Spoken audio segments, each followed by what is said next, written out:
जय श्री राम। रानी कुशवा का हाथ जोड़ के प्रणाम आप सबको। और कैसे हो? अच्छे हो? मैं भी अच्छी हूँ। मैं बता दूँ आपको कि अब सावन का महीना चल रहा है। अब सावन में शिव जी की पूजा की जाती है।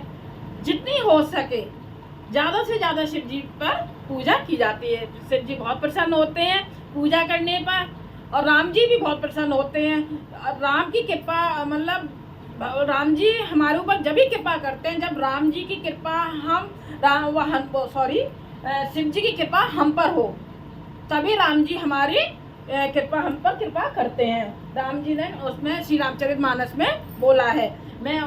मुझे वही भक्त प्यारे लगते हैं जो शंकर भोले बाबा की भी पूजा करते हैं, साथ साथ मेरी करके और शंकर भोले बाबा की भी पूजा करते हैं। तो इसलिए हमें अपने मंदिर में राम जी के साथ साथ में शंकर भोले बाबा को भी रखना चाहिए।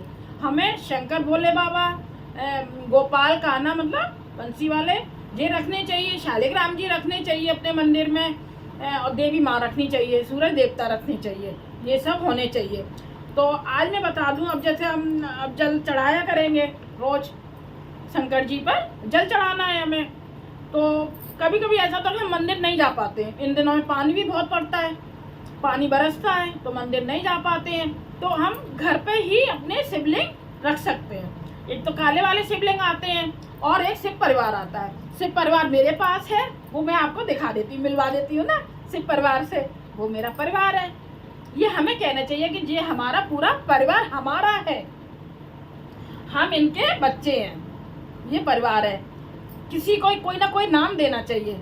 जैसे कि रामचंद्र जी है, उन्हें अपना पति मान लो, सखा मान लो, बेटा मान लो, कोई भी रूप मान लो है। माँ को भी सीता जी हैं, उन्हें भी अपना कोई ना कोई नाम देना चाहिए। गोपाल का नाम है बेटा, उन्हें भी आप बेटा मान सकते हो, पति मान सकते हो, सखा मान सकते हो, भाई मान सकते हो, कुछ भी मान सकते हो, पर ये नाम हमें देना चाहिए। शंकर जी हैं, अब ये सबसे बड़े हैं शंकर जी, तो ये हमारे दादाजी हो गए।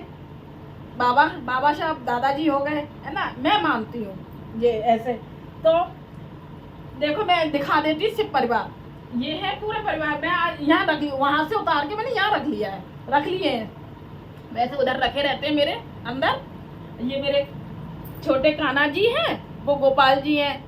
नाम रख लिया है मैंने, दो हैं मेरे पास तो मैंने नाम रख लिया है। ये छोटे हैं, वो बड़े हैं, तो इनका कान्हा नाम है, उनका गोपाल जी। ये मेरे राम जी का परिवार है पूरा। राम जी है, सीता जी है, लक्ष्मण जी है, हनुमान जी है साथ में। इधर मेरी माँ है, ये मेरे शालिग्राम जी हैं। और मंदिर में शंख होना चाहिए, शंख भी होना चाहिए। ये सब मेरे मंदिर के पूरा परिवार है ये सब। तो मैं ये इसलिए मैं बता रही हूँ ये सब कि हमें अब पूजा करनी है सावन के सोमवारों में। तो देखो जल हम नहीं जा पाते हैं, तो जल घर पे ही हम इन्हें नहला के शहद से थोड़ा शहद लगा लो। मैं जो करती हूँ वो मैं बता रही हूँ आपको। शहद लगा लेती हूँ, घर माँ नहीं जा पाती तो मैं यहाँ पे नहलाते समय नमः शिवाय, नमः शिवाय, श्री शिवाय नमस्तभ्यम, श्री शिवाय नमस्तभ्यम। अब नहा धो के बैठी तो ओम नमः शिवाय भी बोल सकते हैं। तो ऐसे जल चढ़ाती हूँ मैं नहा के, फिर थोड़ा सा शहद लगाती हूँ, दूध भी थोड़ा यही मैं चढ़ा लेती हूँ। फिर और दूध और अपना जैसे कि शक्कर है, शक्कर भी लगा दो, चढ़ा दो। फिर दूध, शहद, शक्कर, घी, इन सबसे अभिषेक कर लेते हैं। अभिषेक करके फिर सादा जल से धो देते हैं। फिर पूरे परिवार को पोंछ लेते हैं। परिवार को पूरे को पोंछ लिया, साफ कपड़े से पोंछ लिया। बहुत महत्व है नहलाने के बाद में पोंछने का, मतलब हमें बहुत ही पुण्य मिलता है इस चीज़ों से।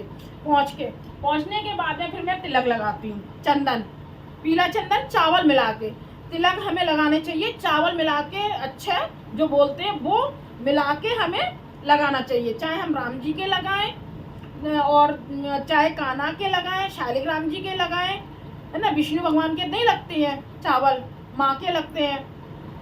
तो मिला के हमें लगाना चाहिए। उसकी महिमा कुछ और ही है, सादा नहीं लगाना चाहिए, मिला के लगाना चाहिए।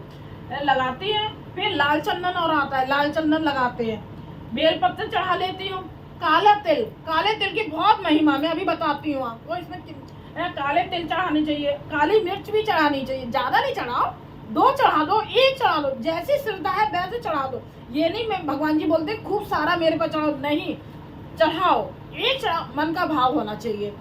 चावल अच्छे बिल्कुल साबुत होनी चाहिए, एक चावल हो, चाहे ज़्यादा ना हो तो चाहे एक चावल हो, पर मतलब साबुत होना चाहिए, तो साबुत चावल चढ़ाने चाहिए। बेलपाती मैंने ओम लिखा हुआ है, इन पे ओम लिखा हुआ, ओम लिख के ऐसे मैंने चढ़ा दिया है। अच्छा, समी के पत्ते, मैंने समी के पत्ते रोज चढ़ाती हूँ। मैंने अपने पार्क में लगे हुए, मेरे समी का पेड़ भी लगा हुआ है, खूब बड़ा हो रहा है। मैं किसी दिन अपना पार्क दिखाऊंगी आप सबको। तो मेरा समी का पेड़ लगा हुआ है, तो वहाँ से मैं सुबह तोड़ के लाती हूँ। ये समी चढ़ाए हुए हैं, अच्छे भी चढ़े हुए हैं, देखो काले तिल भी चढ़े हुए हैं और काली मिर्च भी।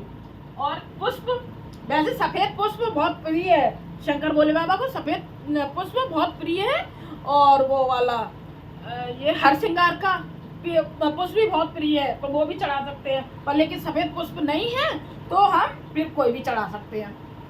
तो ये सब हमें चढ़ाना चाहिए। मैंने आज वहाँ से उतार के यहाँ रख लिए आप सबको बताने के लिए कि ऐसे हमें पूजा करनी चाहिए। और देखो ये मेरी जलधारी, ये घंटी, और ये इसका स्टैंड है, और ये इसमें मैंने कलावा बांध लिया है, और इसमें से जल शंकर भोले बाबा पे टपकता रहता है पूरे दिन।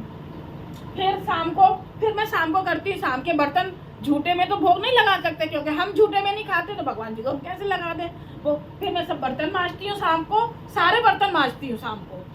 मांजने के बाद में फिर इसको फिर से मैं पहुँच के भगवान शंकर भोले बाबा को पहुँच के थोड़ा सा घी लगा के, और फिर मैं चंदन लगा देती हूँ, और ये जल भर के जलधारी रख देती हूँ। ऐसे ये चलता रहता है। मैंने सुबह भरा था, सुबह से ये शाम तक, कभी कभी तो शाम तक चलता रहता है, कभी दिन में भी समाप्त हो जाता है। ये सब मैं ऐसे पूजा करती हूँ। और जो भी गलती होगी फिर वो भगवान जी माफ़ करेंगे, है ना। जितनी हमें आती है हम कर लेते हैं। मैं महाराज जी से जितना मैं सुनती हूँ वो सब मैं आप सबको बताती हूँ, क्योंकि मैं भी सुनती हूँ महाराज जी से, मैं पढ़ती भी हूँ और पढ़ के बताती हूँ, महाराज जी से सुन के बताती हूँ, और वो मैं खुद में करती हूँ, वो मैं सब आपको बताती हूँ। ऐसे नहीं मन गढ़ंत जो मेरे मन में आ गया वो मैंने आपसे बोल दिया, नहीं, मैं ऐसे एक बात भी नहीं बोलती हूँ आपसे। मैं सब प्रमाण के साथ में, महाराज जी मुझे मतलब मुझे नहीं, सॉरी, सबको बताते हैं, पूरे संसार को बता रहे हैं, तो वो मैं सुनती हूँ, आपको सुनाती हूँ। ये सब बातें और मैं बता देती हूँ।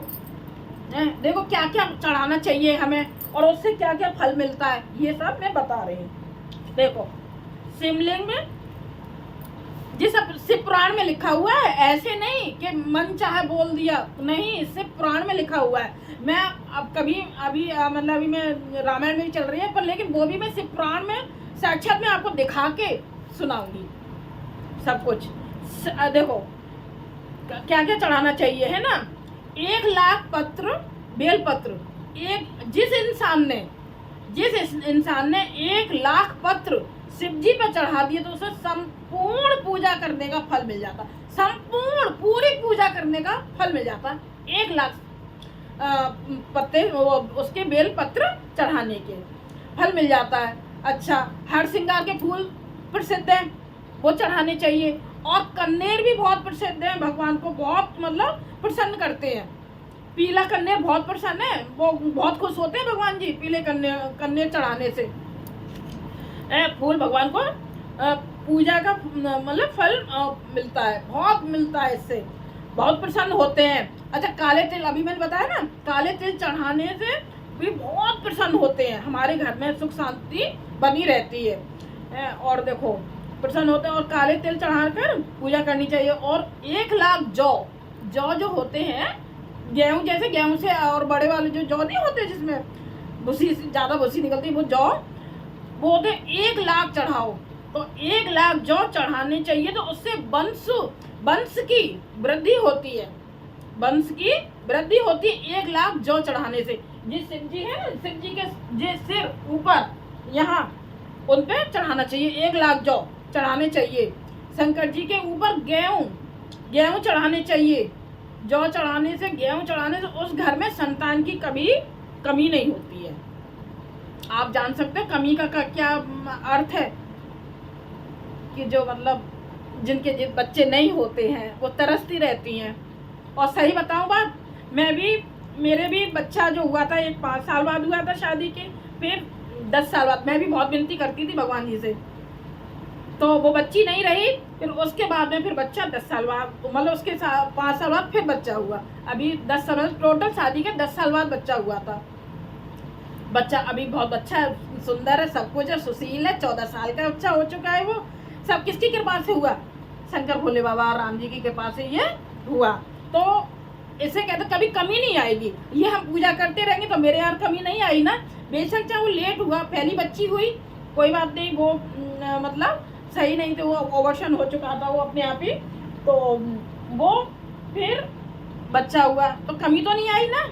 मैं ये एग्जाम्पल दे रही हूँ, अपना जो बीता हुआ है वो मैं आपको बता रही हूँ। मैं किसी को ये सुना नहीं रही, अब आप मतलब सुना नहीं रही हूँ मैं लिया कि अपने घर की वो सुना रही नहीं, मैं बता रही हूँ कि कभी वंश की कमी नहीं आ सकती है। ये सब चढ़ाने चाहिए, संतान की कमी नहीं रहेगी, कभी अकाल मृत्यु नहीं होगी। जौ गेहूं चढ़ाने से कभी अकाल मृत्यु नहीं होगी, घर में वंश की कमी नहीं होगी। ये सब हमें पूजा करनी चाहिए। जय श्री शंकर भोले बाबा की जय हो। बहुत छोटे से शब्दों में, छोटी सी वीडियो में मैंने ये आप सबको शिव शंकर भोले बाबा की पूजा और क्या चढ़ाना चाहिए ये सब मैंने बता दिया है। जय शिव शंकर भोले बाबा की जय।